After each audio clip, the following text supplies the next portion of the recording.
Hey, my Toronto people, Mr. Sam here, and I hope you watched the video from Tuesday when I was talking about our historical facts, because yes, right now we are in Port Huron, Michigan at the Fort Gratiot Lighthouse. Now, what's so special about this? Well, if we take a look at the sign, it says this lighthouse, oldest in Michigan, was built back in 1829. Okay, that's like almost 200 years ago, people.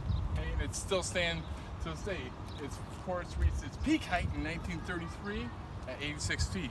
But of course, let's not spend all of our time here. Let's go ahead and check out the actual lighthouse and all of what it has to offer us. So let's go ahead.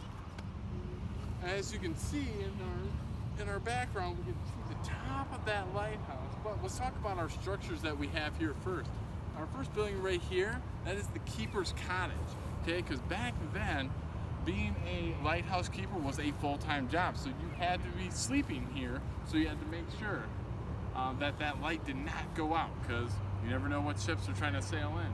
Then, of course, the far end building is our fog whistle house. Okay, so if it's so foggy and our ships can't see the lighthouse, well, that's when that whistle will be blowing, and of course, extremely loud. So you want to as a separate building. Okay, but let's go ahead and walk around these buildings and see the full lighthouse. Come on. Hey, I'm here with the St.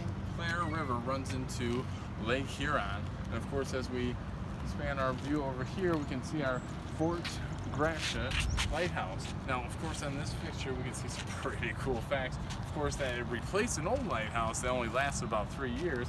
And then this one was built in 1829 for, yeah, that's right, $4,445. Pretty cheap. And of course, we had talked about the keeper's quarters, keeper's cabin over here. And of course, this is just a massive list of all the different things that a keeper had to do. And of course, to go on with what a keeper had to do, he had to run either wood or oil as time progressed on. Yes, they started by using wood fire and reflecting it with, different glass and things like that. Then they upgraded to oil, but of course our keepers had to carry it up all those flights of stairs, 86 feet up, to now our modern day electricity, which now means we don't necessarily need to have a light keeper stay here at the residence because it's always automated. All right, but before we jog on out of here, there's one last thing I want to talk about, just so you can get a greater understanding of what these lighthouses have to endure. Back in 1913, there was a storm that lasted 5 days, from November 7th all the way to November 11th. They nicknamed it the Big Blow, the Freshwater Fury, or the White Hurricane. Now, of course, the lighthouse keeper at the time was staying up in the tower during this storm, and he said he saw waves that were up to 30, 40 feet in size. Now, if we turn and take a look, if you're thinking about waves that are 30, 40 feet high, well, go about halfway up on that lighthouse, and that'll be about your 40-foot line. I would be pretty scared if I was that lighthouse keeper. Okay, now one last thing before we move on to that last thing I wanted to share with you is about our fog whistle house. Now, of course, this wasn't your average whistle you just stick in your mouth. Okay, this was a steam-powered whistle. Now, when the fog was out, that means it was so thick to where they couldn't see the light for the lighthouse. They would use this whistle, and it had to be big because it had to be loud. And I don't know if you're able to see the image. You can see the gentleman standing here with the entire steam low-powered engine whistle. Okay, very large, of course, very loud. Definitely put your earplugs in. Okay, now we've got one last location to check out, so we'll go ahead and move on to that location. All right, we're at our last stop here in Port Huron, Michigan. Of course, where are we at? Thomas Edison at Grand Trunk. Now, what this is the Grand Trunk Railroad, not the Grand Funk. Okay, now this, of course, what's important about it is Thomas Edison worked here back when he was 12 years old.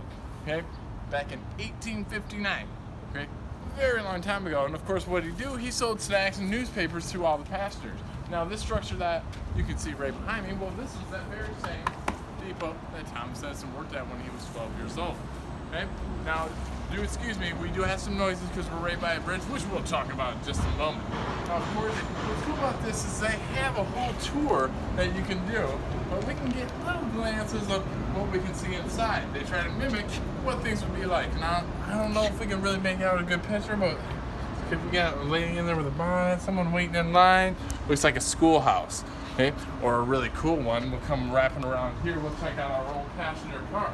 Now this was the style of passenger car that they would have back in the day when our Mr. Thomas Edison would be selling those newspaper discs. And of course we have a wonderful teller right here who's supposed to mimic, and of course, I'm not sure if you can get a really good look at it, but he's tapping on something, okay? And that's not one of those little, fidget cubes or something like that. No, that's Morse code. That's before they had those things called phones. Okay, not cellular phones. I'm talking not even like the rotary phones, okay?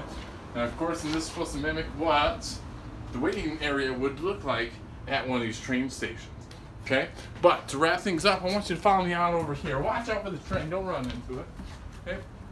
We're going to be talking about the Blue Water Bridge, or the Blue Water International Bridge, okay? Now, there's the first bridge that we have here. We can see, actually it's starting to get darker, so we can see the cool colors alongside. Okay, that was built back in 1938, okay, connecting America to Canada, okay? Now, as you can see, there are two bridges, okay? The bridge on the far side here, okay, our north side, that is the new bridge that they built back in 1997. Okay, so now what they've done there, since they have two of these international blue water bridges, we have the older one that takes vehicles from America and takes them over to Canada. Then our new one, built back in 1997, takes people back from Canada into America. Okay, and of course, that's going to wrap it up for us here at Port Huron. I've been having a blast. I've learned a lot. Hopefully you have as well. And I'll leave you with one lasting image. That is of Canada, that is directly behind me. Over this water, and I'm tripping on sticks. Okay, as you can see, you get that beautiful view. And I look forward to seeing all of you soon. Have a good one.